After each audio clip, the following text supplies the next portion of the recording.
This is episode 2 of the Local Life Ontario podcast. My name is Henry, and on this channel we talk with local people about topics affecting our life here in southwestern Ontario. Before we get into the video, I'd like to share with you the sponsor, Local Trades Ontario. Click the link in the description for more information. But for now, let's get into our discussion on the Harvest Hands project with Jim Collins. Thanks everyone for tuning in again to this podcast, Local Life Ontario.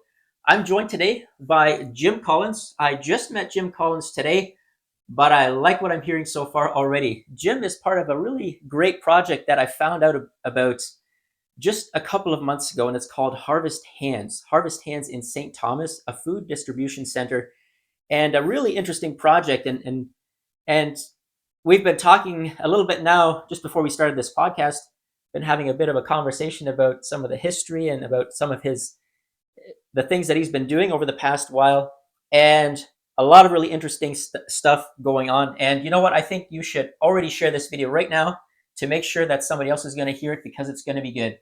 And you know why it's going to be good? Because it's important.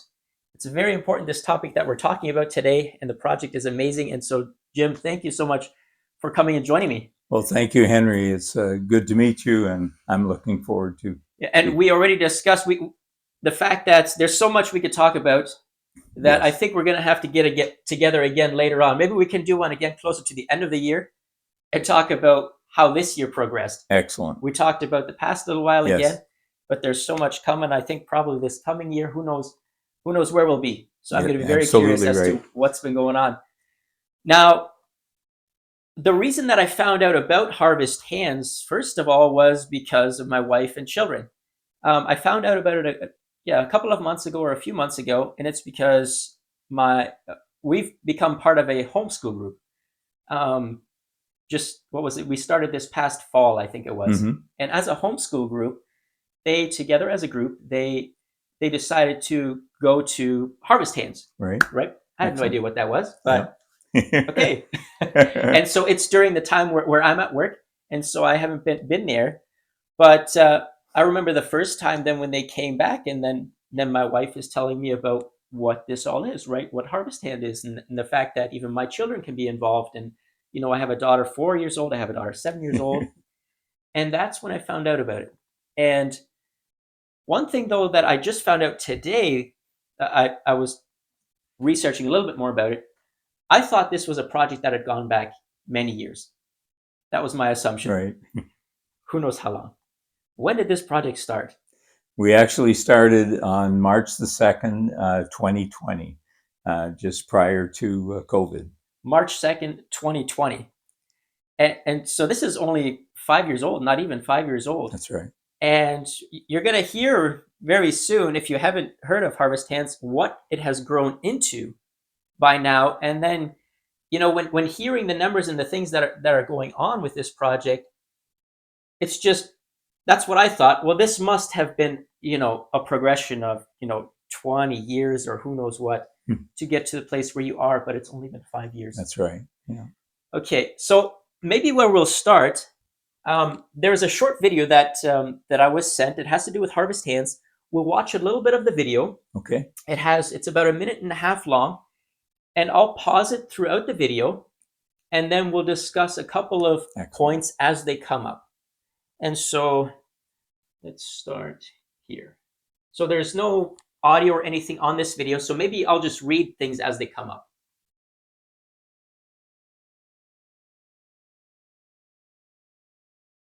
So we are a food distribution center in St. Thomas, Ontario, providing food to over 200 agencies across southwestern Ontario. And here, actually, I have a question the right of ways. These 200, you mentioned earlier, actually, this is probably getting closer to 300 agencies now, right? That's correct, Henry. What kind of agencies do you mean? Certainly. We provide food assistance to food banks, Mm-hmm. missions, shelters, soup kitchens, kids' lunch programs, seniors, and a variety of community organization that provide food for those in need. Okay, so almost 300 at this point. That's right, and we do that from Windsor to Oshawa. Okay, that was going to be my next Yes, question. Okay, from Windsor, so all the way on the border, all the way to Oshawa. exactly. Okay, so let's go a little bit further. Okay, we have another point here. So 22,000 square foot warehouse. That's what this. So this video is showing now a part of the warehouse here, and people working at the warehouse. So where is this warehouse? It's located in St. Thomas, Okay. and we moved to this location in June from about 14,000 square feet, and we're already experiencing the beginnings of not having enough room. Really? So June of 2024 or when?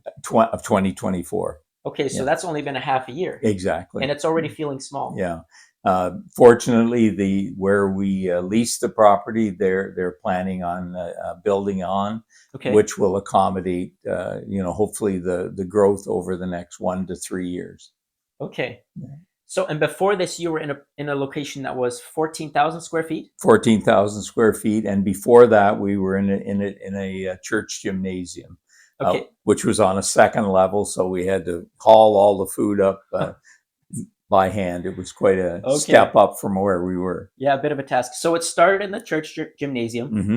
Was that also in St. Thomas? That's also in St. Thomas. And then to a 14,000 square foot Yes. warehouse, also in St. Thomas? Yes. Okay, and now moving over to a 22,000 square foot. Right, exactly. Okay, so that's a big progression in 5 years. Yeah. Okay, let's see what else this video is going to show us. Yeah, here you can see the warehouse that you have, part of it. 5 walk-in coolers and freezers. Okay, here a quick question.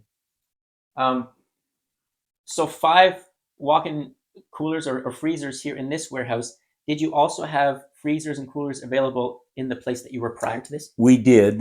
We had about 2,000, 2,000 square feet. Now we have over 6,000 square feet, and just a freezer space, freezer and cooler combined. Okay. But Henry, it's very important because a large portion of what we distribute is fresh vegetables, tomatoes, cucumbers, peppers, that type of thing. But we also and milk, but we have a large number of products that are frozen. For example, bread and meat and cheese and things like that. So we have to have all of these different climate controlled rooms to be able to successfully reach the people. So would you say that this would be one of the bigger benefits to being in this bigger warehouse now? Is this whole yes, clearly aspect? It's allowed us to grow. Okay. And when we speak about growth, in the first year, we did like $700,000 or $700,000 in food, and this past year we will be over $12 million. Yeah, that's so. Yeah, I'm looking at the paper that you just gave me today. So the first year on here is over 700,000. So that was 2020, and then 2021 it was already over 2 million, and then 2022 it went to almost 4 million, and then it jumped from in 2023 to almost 6.5 million. Yes, and it's doubled. Yeah, basically from 2023 to 2024. Yes, that's a big leap. It's a big leap, and there's there's really no shortage of the food that we need, and as there's no reduction in the demand. The demand we're signing up between I would say 2 to 5 organizations a week who take care and who provide food for those in need. It's just growing so much. 2 to 5 per week, you said, that are coming in? Yes. Okay. Yeah, that's coming as far away as Hamilton and Brantford. Of course, we do a lot in the London, Middlesex, Elgin. Mm-hmm. We have about 90 organizations that actually come down to our facility and literally shop. 90, you said? 90. Okay, 90 that come there to get things that they need for their organization.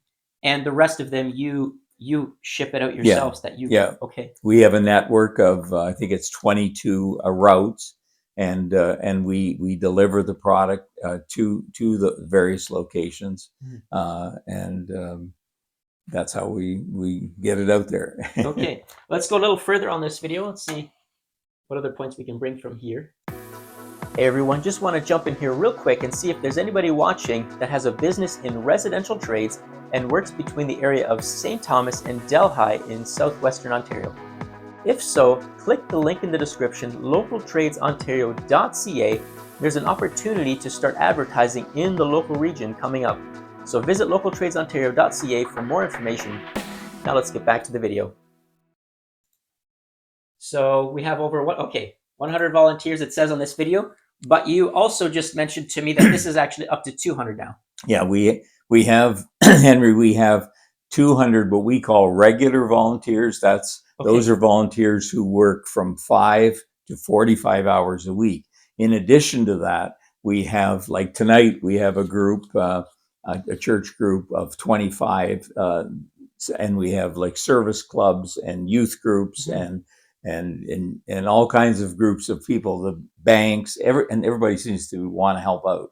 Okay, because yeah, I was going to ask you what those 200 entailed. Because, so for example, then like when my wife and our two young daughters and the homeschool group come, like that's then apart yet from those 200. So Right, it's 200, exactly. 200 that are more regular, and then a lot of people that are able to come maybe once a month Yeah. and help out. Exactly. Okay. And just to give you the scope of it is, we have over 40 drivers.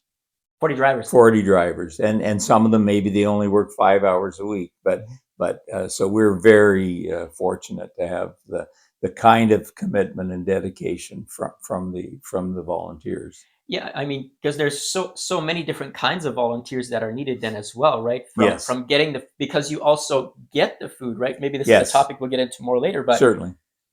But you also go to places where they have surplus, or they have maybe food that's close to expiring or whatever it is. Yes. And you go there so that they don't have to ship it, or a lot of them anyway. Exactly. We actually pick up 100% of what is offered to us.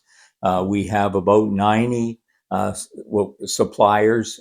They're really donors, because all of the food that we receive is supplied to us at absolutely no charge, and so we will go out and pick it up and bring it back to St. Thomas. We'll count it, we sort it, we'll repackage it, and then and box it, and then ship it out the next day, or within whatever period of time it takes to get it safely to the end user. Yeah. Those are a lot of steps to go through, Yeah. and a lot to organize, I imagine. Yes. Trying to Yeah. coordinate all those Yeah. things.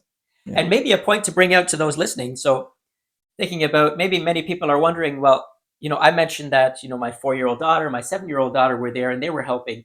What is a 4-year-old girl, going to be helping there? And so I'll just share what they did when they went there. So there was maybe like a big crate or a big Yeah. thing of potatoes, Right. which I think my wife actually also mentioned and said that these were perfectly fine tomatoes. Yeah, Except, there's reasons that the stores don't have them, Yes. right? Aesthetically. But so there's just great big crates of nice potatoes, and they just need to be put into little packages Bags. Right. for families, for Yeah, people. exactly. Yeah, and so Yeah. my daughters were able to just take those potatoes and put them into little sacks. Just so you know, there's simple things like that that anybody can help with. Exactly. Right. Okay, let's keep going on a little bit. Let's see what other points come up. We operate without government assistance. Okay, maybe I should pause here. Yep. Oh, there it says. Okay.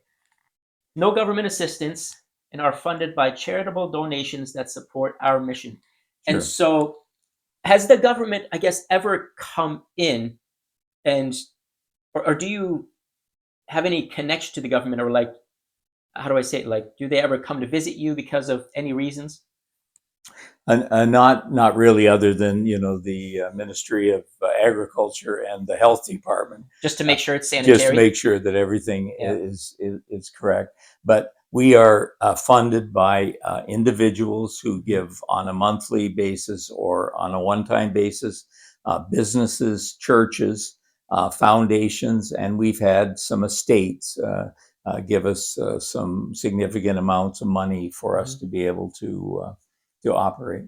Okay. Yeah, and the reason we haven't sought out any government funding, not because we're against government, but some of the funding, there are conditions attached to them. Some of them, like not being able to um, supply dented cans or product that's past the best before date. So it's just a lot easier for us to operate responsibly within our own sort of rules and regulations, if you like. Yeah, maybe it adds a lot of red tape, so to speak. Like once they Yes. start getting their Yeah. hands in there, and Yeah. yeah, Yeah. I can see that. And this is a very, very fast moving environment. Like this morning, we had a call from a source, and they said we have eight pallets of tomatoes, cucumbers, and peppers, and so we have to send the truck down there. And Like this morning, you said? this morning, Okay. and we got them back, and tonight we have a group packaging them, and tomorrow morning I believe we have 26 or 27 pallets loaded on 5 trucks going out. We have a total of 8 trucks. Sometimes they're all on the road. Okay, so now that you brought it up, actually, I guess this is a good point to bring out because um, it's very unpredictable, this whole thing, right? Like you said, this morning you get the call. We have all of this food. We need to get it out of here now. Yes. Which means it's not like you're doing all of these things in advance. Now, I assume there's probably certain places that you have advanced deals with, right? Like different stores, maybe, and things like. But then you have a lot of people that are like, "Hey, here's a ton of food that I have. I need it gone today before it's bad." Yes. And you are willing to, on short notice, take those kinds of things. We'll jump through hoops. Honestly, Henry, I mentioned to you earlier that some of the large volumes of product, like last year we got $176,000 worth of Miracle Whip, 40,000 pounds of rice, 39,000 pounds of cake mix, and these are they're unmanageable sizes for the food banks and the food coalitions. They can't possibly handle those quantities, and so that's where our niche is that we have a policy which we never say no. And sometimes we get a lot of product, but we have ways. We work with other we work with other large organizations in Toronto, and I can call them up and say, "Hey, you need a truckload of this," and we can move it on. So we hardly throw anything out at all, Henry. Almost so nothing. you take it all and then figure it out after, right? That's right. It's like, "Hey, we need this gone. Can you break this?" Yes, if you have free produce, free food, different things, we're gonna take it. But like you say, there's others that also help you take it if you have surplus yourself. Absolutely. Okay, so you've made those connections over the years. And we also in about 3 weeks we have built and have a commercial production kitchen, with convection ovens, ranges, large 40-gallon kettles where we'll make soups, stews, ready to go meals, baked goods. And we also have a large commercial dehydrator on site where we'll be able to take those vegetables that are made. Let's say they're more than what we can ship out as fresh, but we can still save them and make soups, stews, and that type of thing. You said this just happened in the last 3 weeks? Yeah, we actually had the kitchen set up at our other location, but never really got it going. Okay. But we have it. It'll be all set up in about 2 weeks, run or ready to go. And we're hoping to make about between 400 and 500 of these units, either they're soups or ready to go meals, and put that together with the fresh produce and the frozen produce that we're currently. So it'll just really round out the assortment that we make available to our organizations. Okay, so yeah, so these are all more prepared meals. Yes. That's like it's for eating Yes. now. Okay, very good. Yeah. Let's see what else we got on this video. Okay. Oh, you were going to mention something? I was just going to mention that we have a very unique business formula in that we have no cost of goods and we have no labor costs, and because of that, for every $1 of donation that we receive, Yeah. we're able to provide the equivalent dollar value of 3 meals. And so on a monthly basis, right now we're averaging about 85,000 meals a month. Hmm. And so it's because of those two things that we have no cost of goods and the labor's free. So basically, so if I give you $10 today, then you're able to provide 30 meals Exactly. because, yeah, like you Yeah. say, there's no cost to the Yeah. food and the labor, the volunteers all do this. Exactly. So that, yeah, that's pretty amazing to think about in and of itself. I mean, we all know that one meal costs more than $1, Yeah. but now to be able to provide 3 meals for $1, Yeah. that's really incredible, actually. Yeah, and that's why we use that gigantic check when somebody. It doesn't matter. It's $50 or it's $5,000. The impact is the same. Is that we're showing them, what their money is actually doing to help those in need. That's Yeah. the emphasis. And so I guess we should point out here, there are still costs, obviously.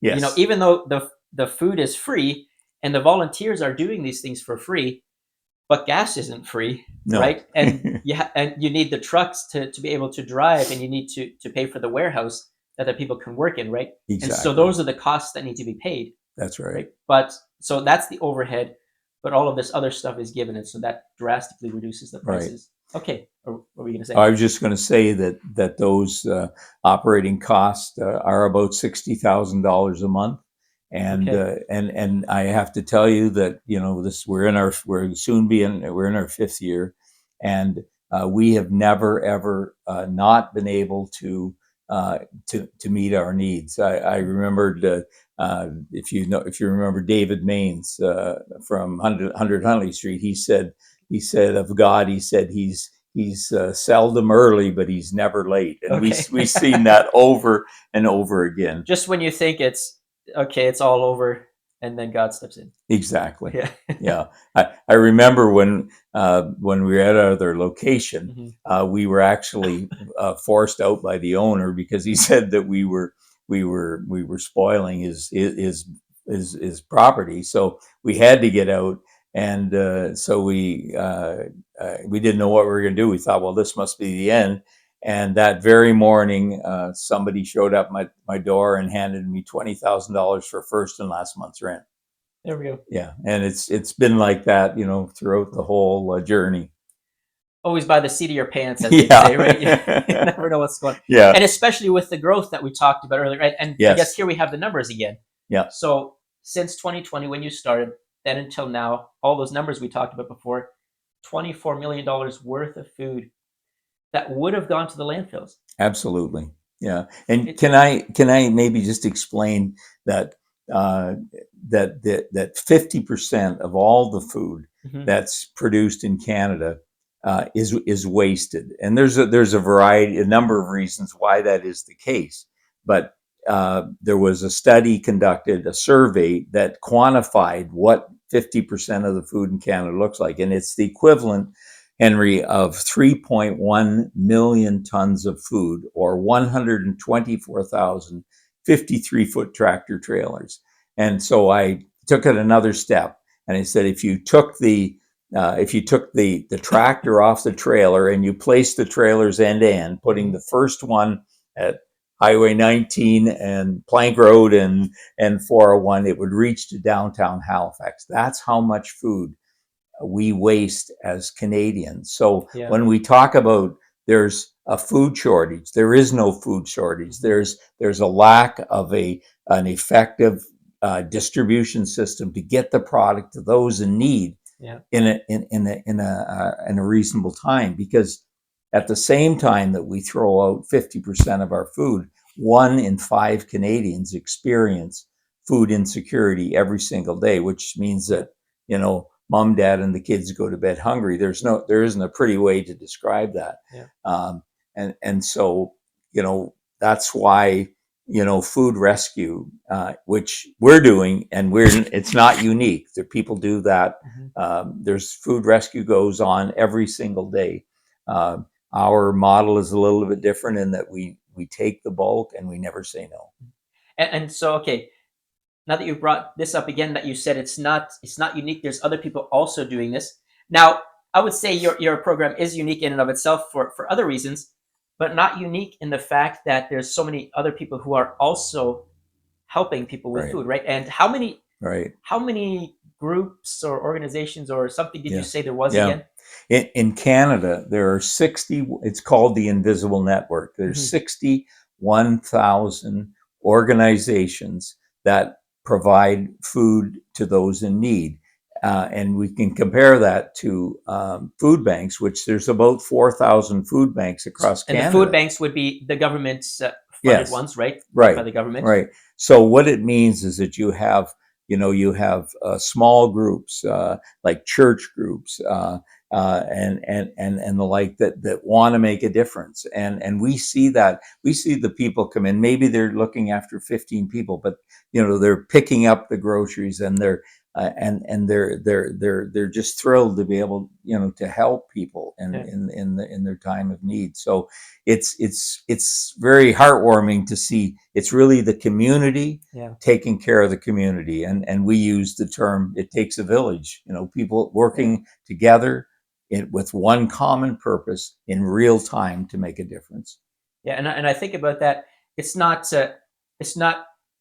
just the government that takes care of the people. It's like you say again. Yeah, It's the village. So thinking about small community, right? right. It's the people around you taking care of the people around Yeah. you, right? And Yeah, so exactly. Like that's a good just in point. our city alone, St. Thomas is a small city. Yeah. We have over 20 organizations that provide food to those in need, and Wow. we always think of the face of hunger as being homeless, but it's not anymore. Yeah. It's regular people that lose their jobs. Yeah. That like what we've noticed over time when we first started in this. We could get all the pasta we wanted. Now we can't get pasta because that's one thing that people can afford to buy. Okay. We literally get thousands of loaves of bread and buns and things because people can't even afford bread. So it's very disconcerting. Okay. Um, what I was gonna ask, and you touched on this already. What kind of foods do you all get? So you mentioned like so we've obviously got food, fruits and vegetables, things, Hmm. bakery stuff. You said so. Like, what is the list of kinds of items that you Sure. get? Good question. The staples, depending on the season, Hmm. like right now, we have an abundance of potatoes, carrots, any root crops, sweet potatoes. But we also get direct from the growers and from the greenhouses. We will get tomatoes, cucumbers, peppers, which I might add is often fresher than what you get in the in the grocery store. And Hmm. and then in addition to that, we have frozen products. So we would have things like meat and cheese and we freeze bread down, prepared meals, pizzas. Uh, I mean, the number of items are it's completely unpredictable. We also have a lot of what we call dry goods. So that would be things like cereal and jam and all that type of thing. We never know what we're going to get in that, but we can pretty well be assured that it is going to be a large quantity and like just huge quantities. Sometimes we will get in 10 or 20 pallets of one item, and you say, well, how do you deal with that? Yeah. It always goes out, and it always goes out in time. Don't ask me how. Just happens. Well, it doesn't just happen. Right. It's a lot of people there Yes, making it you're happen, right. and Absolutely. but just thinking about it, sometimes you do wonder how is this even possible? Like, how is this? There are all Yeah. these people, but still, when you kind of look back at it all, it seems overwhelming, right? And yet, it is being done, Yeah. right? And so that's pretty Yeah. amazing that, yeah, Yeah. I was sharing with somebody today a story, so I'll quickly share it with you yeah, absolutely, and your audience. Is that I remember in the early days, I was going to pick up on the Sunday morning at Costco, And in those days, we got all their like the bread and the desserts and things like that. And as I was driving out of the parking lot, I looked in the back of the van, and it wasn't an audible voice, but I heard this. This is your seed, and it struck me because I was raised on a farm and I was in the nursery business for 35 years. And I know that with seed, you have to put it in the ground to make it grow. And at that time, we were looking at after about 35 organizations, and we didn't have a lot of food. And so we would portion them out. We'd say, well, this person gets that, and this person. It was a nightmare. And so that next Monday, I said to the drivers, when you go out, make your first stop, let them have what they want. Go to the next stop and let them have what they want. And he said, well, what if we run out? I said, we'll reload you. And honestly, Henry, we have never been short of food since that very day. And I mean, it reminds me, Matthew or Luke 6:38, give and it shall be given unto you, pressed down, shaking together, running over. We see that almost every day. Don't forget to let it go, right? Exactly. Yeah, it's true. Yeah. So maybe, I guess you brought up one point now, and when thinking about all this food, thinking about all these different products and how to take care of it, so you need somebody that actually knows about this stuff, right? How to take care of all these different fruits and vegetables and produce and things like that. Like I would have a hard time. I haven't grown up on a farm. Like I've grown up around farms. Tobacco, that's a different kind of farm. That's what I did when I was. Although I picked cucumbers when I was a kid. I've that kind, but not that I have much of a farming background. I don't know how to take care of even a garden very well. So, but you mentioned that you do have a background in farming, right? In a nursery that you have, and so you have experience in some of these areas. So you know a little bit about how to actually take care of some of that. Yeah, many of the elements which were important in our nursery and food business were, on time delivery, making sure that the product was properly, that you stored it properly, that it was packaged properly.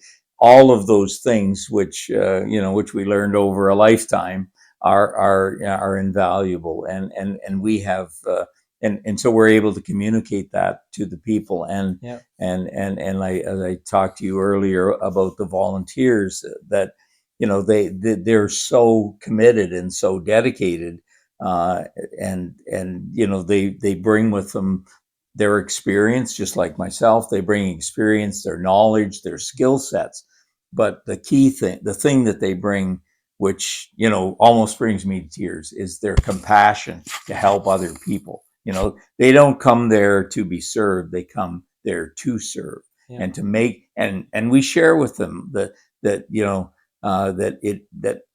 they are making a difference in people's lives. And I would, in the early days, I went out on the truck and I got in. We delivered food to the soup kitchens and to the places where people had nothing. And it's just makes you it makes you feel good doing that. And the other thing that we noticed is that when you're giving people food, you are actually demonstrating to them up close and personal the love of God. In Matthew, Jesus said, when I was hungry, you gave me food. When I was without shelter, you gave me shelter. When I was without clothes. And his disciples, they must have been confused. And he said, Master, when were you ever without those things? And he said, when you've done it to the least of them, you've done it to me. And so, and we make that, we believe that's part of what the success is. Not that we're hot shots or anything, but just doing, helping other people and making a difference. And, we don't force it, but we make the New Testaments and we make Bibles available, and I'm just amazed that we get practically no pushback from any of the organizations. They're just happy to get it. Yeah, physical food and spiritual food, right? Exactly. For those that want. Yes, right? Exactly. Yeah. Now, thinking about going back to the beginning.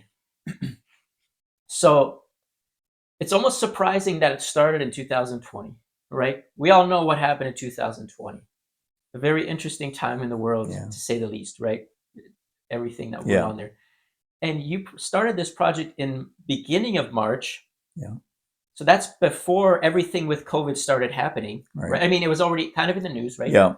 But then by the end of March, then you had, everything's shut down. You have lockdowns and all Yeah. of this, Yeah. separating Yeah. from people. So how did that affect you? Like, so what really happened there? Because, you Good know, point. how do you want to start giving people food, and that obviously has to do with delivery and maybe meeting people or whatever is the case. But now a lot of that is shut down. Yeah. So, Good question. Excellent question, because it actually propelled us. It okay. actually, we actually never missed a day of work with all of our volunteers. Mm. And because, uh, people didn't have money because they were locked up, it actually accelerated what we were doing. When Mm. we went to, when we went to the and I made the deliveries with another guy. We drive up, put our mask on, deliver the food, Yeah. and they were so happy. Yeah. They were so happy to get it. So I think that the COVID probably helped us more than anything else. Okay. So not that that was like an immediate, because for a lot of things, obviously that was an immediate, we would say, like, wall for people, like stumbling block, almost like Yes. you have to stop everything that you're doing, right? So that wasn't the case for this Not at project. all. Okay. No, not at all. In fact, we benefited, I would say, Mhm. because some of the community colleges in southwestern Ontario, when they closed down, we would go in with a 24-foot truck and take out perfectly good food, like Mhm. from Fanshawe and from Hamilton and from Cambridge and restaurants, restaurant Yeah. supply companies, uh, even large restaurant chains.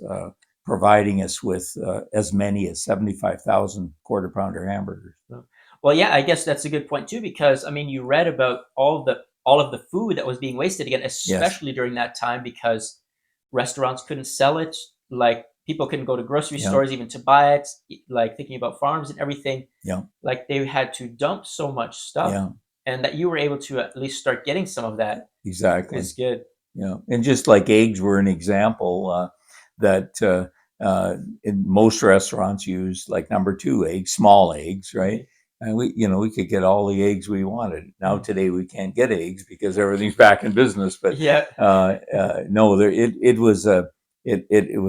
was a challenging time, but Mhm. we got through it.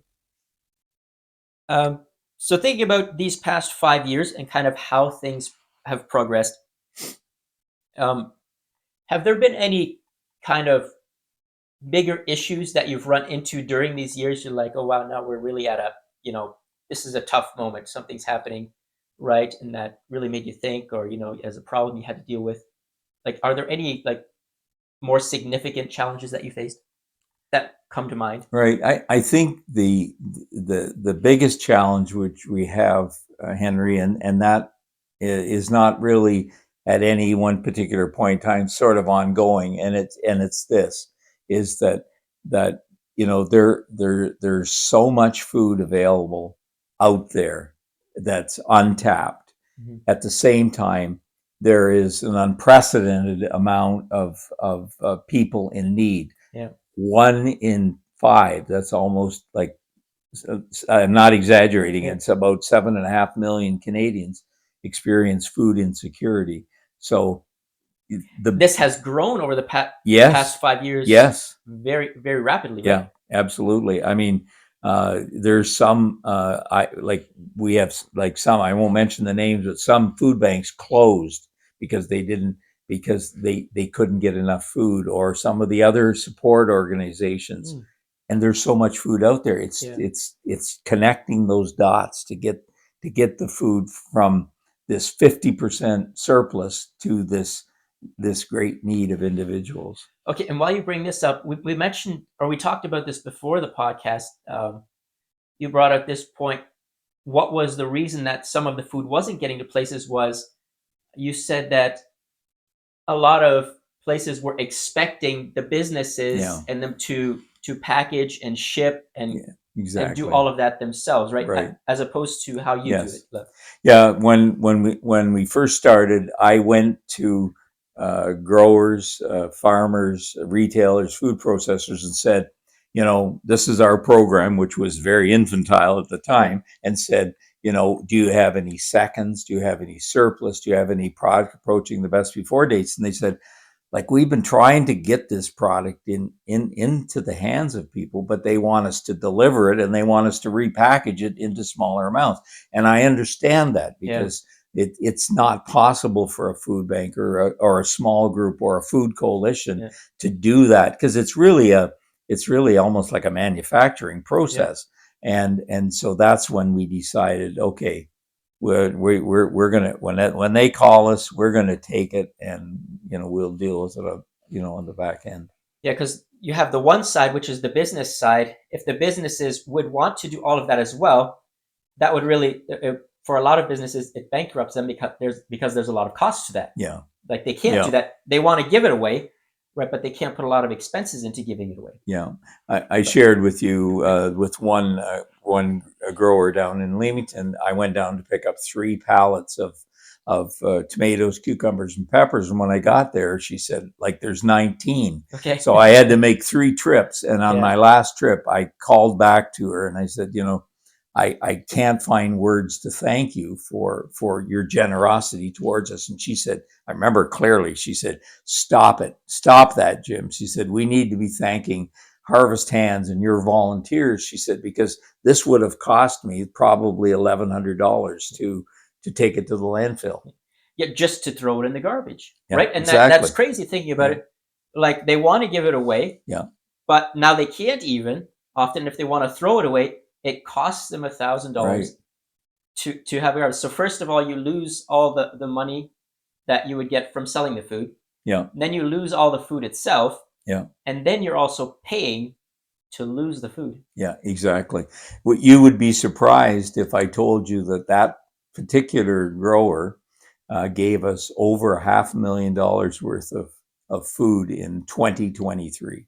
Oh wow! Yeah, and That's, we are a registered charity. mhm. We have the ability to give uh, to give gift in kind donations, but most of the businesses, they don't want that, because they basically just write the inventory. They have it in their inventory. They write it off, so they get the full benefit of the write off. But smaller organizations and farmers and that, it can mean 20-30% tax reduction. So it's a win-win. This Yeah, this whole thing is I refer to it. It's like a pot of gold that you can, when you access it, it's benefits everyone, but especially the people that don't have food to eat. yeah. So it's benefiting the producers in one sense Yeah, to be able to get the surplus from them, but obviously the people who are also getting it now. But there again is the need for the middleman, so to speak, yeah, right? yeah, Like exactly, somebody needs to be able to go and pick it up. But so exactly. that's what you say is the limiting factor is somebody to be willing to take it, right? Take it in and redistribute it. Take it in, take it today, package it Yeah, tomorrow, and get it back out into the network. yeah. Yeah. And that's no small thing, right? No. It's obviously a big thing. Um, Thinking about your website, so for those who don't know, there is a website. Is it called Harvest Hands? Harvesthands.ca. Yeah, harvesthands.ca. So you can find more information on harvesthands.ca about this whole project. And I also noticed on the website, though, you also have a couple of other things on there as well. Hmm. You want to speak about a couple of those things that are also on there? Okay. So one thing that I noticed is there's now you have even crisis lines on there for the website, Right. for people like Right. suicide prevention and different numbers and Yes. things like that. Yeah. We have part of we've never reached that part of our mission, Hmm. but is that we want to we don't only we don't want to give a handout of food. We want to to, in the best way that we can, give them a hand up to a better future. Mm. And that involves and may evolve into, helping to people to deal with everyday matters, like how to cook properly. Yeah. That as an example, relationships, and things like that. And so our long-term goal is to Yeah. eventually set up a network so that people can access that Yeah. and help them out. And making emergency lines and things available to people to try to help them. Yeah. So the idea is, I guess you really have to focus on making sure that this all runs well because it's growing so fast, Yes. and so it's hard to get into some of these other areas, right? Because you're busy trying Yeah. to get this Yeah. or keep this going, not get this going. It's already going, right? Whether you want it or not, it's going. And but you really want people to be able to not need the food banks and this stuff Right. in the future, right? And so Exactly. provide something for people so that they have what they need now, but in the future, hopefully also give them different options to be able to help them out of the Yes. situation they're in, Yes. that they wouldn't need it anymore. Exactly. Right. Yeah. Yeah, and as you know very well, we live in such uncertain, Yeah. uncharted times, and we see an uptake right now just with the current um, you know dangers that are looming about our country. So Yeah. it's very disconcerting and very concerning Yeah. to us what's happening. Yeah. So a lot of stuff going on in the world right now, and how things are turning out. And it's going to be an interesting next couple of years, but we can still do our part, right? Yeah, Whatever happens in the world, we still make our decisions on what we're going to do, exactly. right? And that's the part that we can really Yeah, focus on. Well, exactly. what am I doing, right? Yeah, To be an influence for good, yeah, right? I want to do good, even if everything else crumbles around me, I still want to do my part, exactly. right? And so, Yeah. I don't know if there's anything else specific that you would like to bring out before we would close off our time here. Um, maybe just in summary, that it just proves what can, and what happens when everybody works together, Mm. when you have the food donors, who would otherwise throw the product out, make it available to us, the volunteers who give, Yeah. selflessly, of their time, those people who have who help us and continue to help us on an ongoing basis, financially. It's all of those things, working together as a community, that make it possible Yeah. for us to do this, and we are very grateful for that. Yeah. Well, I'm grateful for you for starting this and getting the ball rolling, right? Somebody takes a step and then other people take steps, Yeah, right? And that's exactly. that's what happens, Yeah, right? And yeah, and things get bigger. It's the snowball effect. You exactly. start a snowball, you start rolling it, and it gets bigger, right? And when other people are inspired, then they also want to do Exactly. something, and that's the goal, right? We want more people to do what they can Yeah, in the exactly. local community. All right. Well, thank you very much for joining It was for my this pleasure. Thank you for for the this podcast. opportunity to be able to talk a bit about Harvest Hands. Yeah, and so thank you all for listening to this podcast again, Local Life Ontario. And like I say, share this one, let everybody know, especially also of this project, Harvest Hands. And maybe it's even something that you or your friends or your family or your church group or school group, whatever it is, maybe you would even want to think about helping in any kind of a way. And so there are always opportunities of various kinds. And take that home with you. Think about it. And they have contact information on the website, Yes. right? Yeah. And so you can contact them if there's something that you could see yourself perhaps helping in. So thanks a lot, and we'll see you next time.